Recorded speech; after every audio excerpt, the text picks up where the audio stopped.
আর দিকে রাজ্যে ফেরে সক্রিয় ধুলিয়ান এবং জলঙ্গি মডিউল এবং ফেরে সক্রিয় এবিটির 10টিরও বেশি স্লিপার সেল।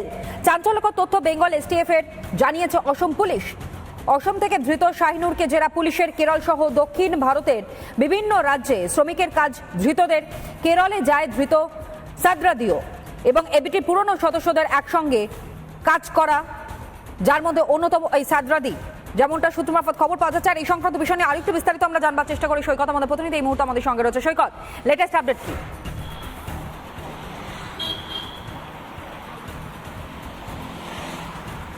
দেখো, লেটেস্ট আপডেট যেটা, সেটা রীতিমতো রাজ্য গোয়েন্দাদের কপালে চোখ উঠে যাওয়ার মতো পরিস্থিতি। কারণ এই রাজ্যে নতুন করে সক্রিয় হয়েছে 10টির বেশি স্লিপার সেল। এবিটির 10টার বেশি স্লিপার সেল নতুন করে সক্রিয় হয়েছে। কিছুদিন আগে আসাম পুলিশ শাহিনুর ইসলাম, যাকে গ্রেপ্তার করেছে, যার কাছ থেকে জেএমবি জঙ্গি, যে বর্তমানে জেলবন্দি, সেই জেএমবি জঙ্গির লেখা জেহাদি বই জেহাদি বই পাওয়া গেছিল। সেই শাহিনুর ইসলামকে জেরা করে জানা গেছে রাজ্যে নতুন করে সক্রিয় হচ্ছে জলঙ্গি এবং ধুলিয়ান মডিউল, যেটা বিগত কয়েক বছর আগে অবধি অন্তত বিগত 6, 7, 8 বছর আগে অবধি এই রাজ্যে সক্রিয় ছিল।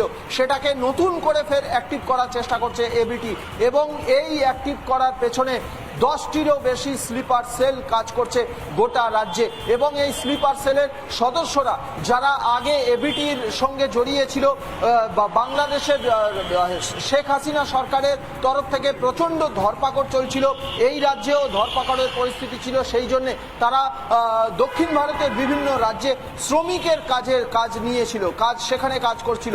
সেই এবিটির পুরনো সদস্যদেরকে আবার ফের এক জায়গায় করে একত্রিত করে স্লিপার সেলের যে কাজকর্ম, সেটা শুরু করতেই দক্ষিণ ভারতে গিয়েছিল সাদরাডি, এবং গোটা বিষয়টা কন্ট্রোল করছিল, একেবারে নিজে দায়িত্ব নিয়ে কন্ট্রোল করছিল এবিটি চিফ রহমানির অতি ঘনিষ্ঠ এই ফারহান ইশরাক। অর্থাৎ আসাম পুলিশকে যে বিষয়টা জানিয়েছে এই শাহিনুর ইসলাম, সেটা বলতে গেলে কার্যত এই রাজ্যেরই বিষয়। কারণ এই রাজ্যে নতুন করে এবিটির ধুলিয়ান এবং জলঙ্গি মডিউল আবার ফের অ্যাক্টিভ হচ্ছে, এবং গোটা রাজ্যে, বিশেষ করে রাজ্যের মুর্শিদাবাদ, মালদা, নদিয়া, 24 পরগনা, 24 পরগনা, এইসব এলাকায় নতুন করে সক্রিয় হচ্ছে 10টার বেশি জঙ্গি মডিউল, 10টার বেশি স্লিপার সেল। এবিটির স্লিপার সেল নতুন করে সক্রিয় হচ্ছে, এবং এই এক একটি স্লিপার সেলে প্রায় 20 থেকে 25 জন রয়েছেন।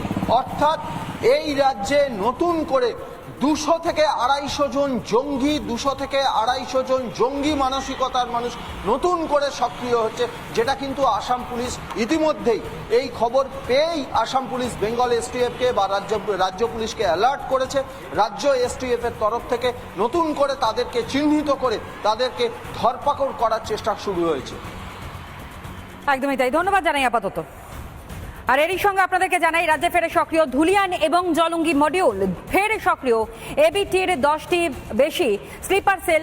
চাঞ্চল্যকর তথ্য বেঙ্গল এসটিএফ এর জানিয়েছে অসম পুলিশ।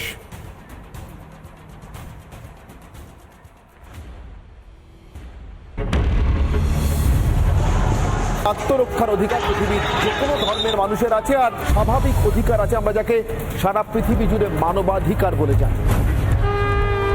বিবেকানন্দই বলে গিয়েছিলেন, ধর্ম ভারতের মূল চালিকা শক্তি। অর্থনীতি, রাজনীতি যাই করো না কেন, ধর্মের উপর ভিত্তি করে হওয়া যায়। আমাদের কি একটা হিন্দু রাষ্ট্র চাই? সময় এসছে এই উপমহাদেশে শুধুমাত্র হিন্দুদের নিশ্চিত এবং নিশ্চিন্ত বোধ করবার জন্য একটা আলাদা ভূমি।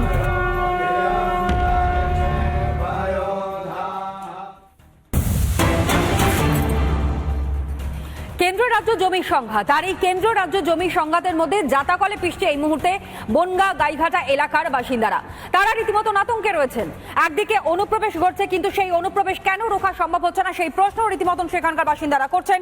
নিরাপত্তাহীনতায় ভুগছেন বনগা মহকুমার গাইঘাটার বাসিন্দারা। ভারত ও বাংলাদেশ সীমান্তে নেই কাঁটাতার। গাইঘাটার সীমান্ত এলাকায় কেন কাঁটাতার নেই? সমস্যা কোথায়, যেখানে 25 থেকে 30 কিলোমিটার এলাকা সম্পূর্ণভাবে কাঁটাতার বিহীন অবস্থায় পড়ে রয়েছে? স্থানীয় বাসিন্দাদের বক্তব্য শুনুন। আমরা বিরাট ভয়তে আছি, মাঠে যাচ্ছি, তা চিন্তা হচ্ছে কখন বাংলাদেশ আলাদা গুলি ফুলি করে কিনা। কদিন আগে শুনলাম যে নদীতে 3জন লোক মানে মরা পেয়েছে বাংলাদেশের আলাদা। আমরা সবই দিতে, জমি টমি যা লাগবে যেভাবে লাগবে সেইভাবে দিতে আমরা সব রাজি। হ্যাঁ, কাটাতারটা হোক। হ্যাঁ, আমরা নিরাপদে থাকতে পারি, তাহলে আর আমাদের অত সমস্যাটা আসে না। ওরা তো বাংলাদেশে হট করে পার হয়ে আসে, কোন জায়গায় কি করবে সবসময় তো বিএসএফ তো করতে পারবে না, পারে না। কেন্দ্র রাজ্য জমি সংঘাতে কার্যত যাতাকলে এই মুহূর্তে রয়েছেন বনগাঁ মহকুমার গাইঘাটার বাসিন্দারা। ভারত বাংলাদেশ সীমান্তে কাঁটাতার নেই, বিস্তীর্ণ এলাকা জুড়ে কাঁটাতার একেবারে নেই বললেই চলে এবং 25 থেকে প্রায় 30 কিলোমিটার এলাকা সম্পূর্ণ কাঁটাতার বিহীন অবস্থায় পড়ে রয়েছে। যে অংশে কাঁটাতার আছে তাও প্রায় নষ্ট হয়ে গিয়েছে। কার্যত নিরাপত্তাহীনতায় ভুগছেন বনগাঁ মহকুমার গাইঘাটার বাসিন্দারা।